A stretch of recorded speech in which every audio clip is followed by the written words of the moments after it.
Deciding to sell your rental property is an exciting journey, but it is also a very complex transaction. To help you through this process, Geo Realty has put together 5 costly mistakes that homeowners make when preparing their property for sale.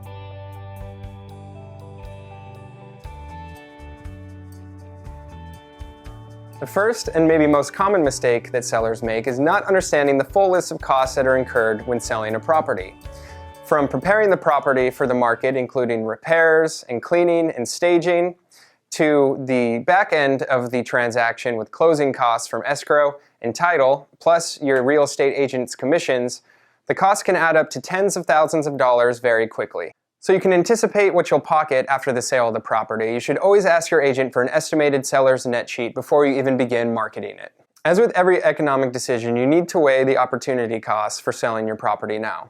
What are your reasons for selling now, and what do you plan to do with the proceeds? Are you going to stick it in the bank where it will be making just a small amount of interest, or will you be investing it elsewhere, trying to capture more return on your investment? San Diego has historically been an appreciation market and gone up healthily just about every year, so you need to weigh those factors in. A second mistake that sellers can make, especially if they have an older property, is not having a pre-listing home inspection done.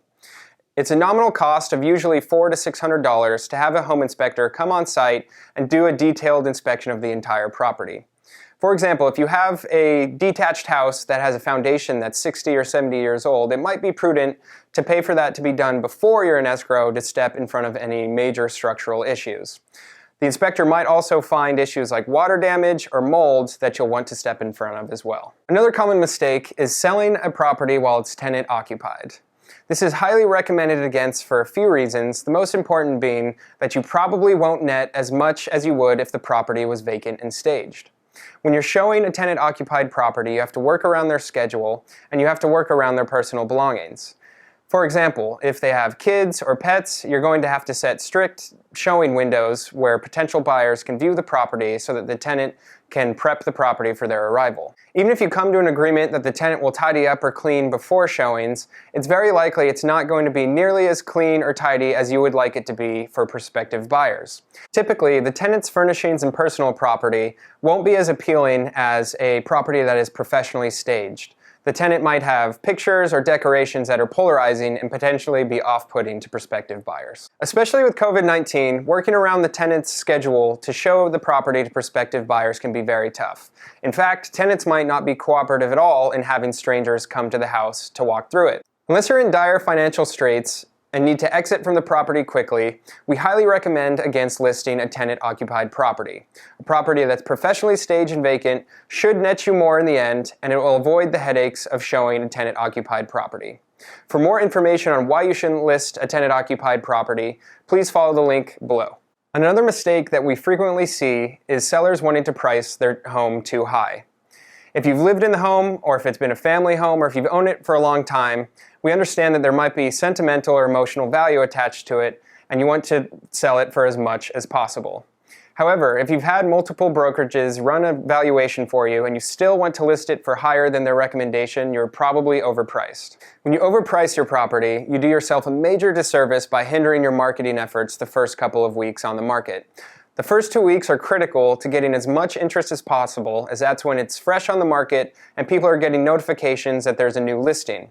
When your neighbors are selling for significantly less than you are, you put yourself at the bottom of people's want list. The last common mistake that we see sellers make is doing the wrong repairs or upgrades to their property before they list it. You obviously want to present the best product possible, but there's a few renovations or updates that we generally recommend against. Doing major renovations, such as changing the layout or adding on to it, may not be worth the return on investment.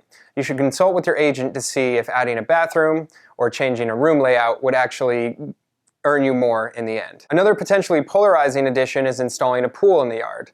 While you may think that all buyers would like the amenity of a pool, some potential buyers, such as families with small children, may see it as a hazard or just something to clean and maintain that they don't want.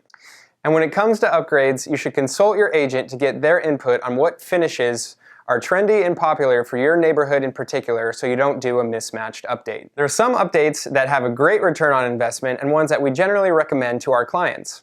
Those include cosmetic upgrades to the front of the house, such as exterior stucco work, refinishing, resanding, or repainting the front door, or replacing a garage door that's bent out of shape or dented badly. Surprisingly, basic updates like repainting the entire house in a nice neutral color, making sure everything's repaired, or installing brand new window coverings have a great return on investment and can make the property market much better. There's an old adage that kitchens and bathrooms sell homes, so doing small updates in there, such as replacing outdated appliances with stainless steel ones, or doing an upgraded vanity can also have a great return on investment.